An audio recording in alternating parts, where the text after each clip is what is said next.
আমরা তো জীবনে অনেক শিল্পীর গান শুনেছি। এই এক ভাইরাল শিল্পী যাকে আমি অনেক দিন পরে খুঁজে পেয়েছি।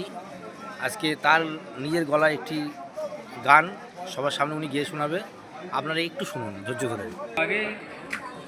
আধারে কখন এসে জ্বালবে প্রদীপ তুমি, পথের খোঁজেই পথের মাঝেই হারিয়ে গেছি আমি, ও হারিয়ে গেছি আমি।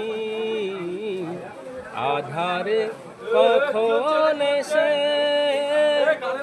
জ্বালবে প্রদীপ তুমি, পথের খোঁজেই পথের মাঝেই হারিয়ে গেছি আমি, ও হারিয়ে গেছি আমি।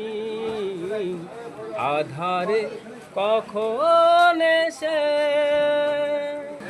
এই দাদার গান যদি আপনাদের ভালো লাগে সবাই ভিডিওটাকে শেয়ার করবেন এবং অপরকে দেখার একটু সুযোগ করে দিন। আমাদের শান্তিপুরের মধ্যে খুব ভাইরাল দাদা, এখন বর্তমানে নিজের কণ্ঠে উনি গান করে। উনি শান্তিপুরের ম্যাক্সিমাম মানুষ ওনাকে চেনে। ওনার নাম হচ্ছে নৃপেন্দ্র দেবনাথ। আমাদের শান্তিপুর রেল স্টেশনের ওখানে বাড়ি। খুব সুন্দর প্রতিভা তার মনের মধ্যে লুকিয়ে আছে। সবাইকে বলবো ভিডিওটা একটু বেশি বেশি করে শেয়ার করে দেবেন।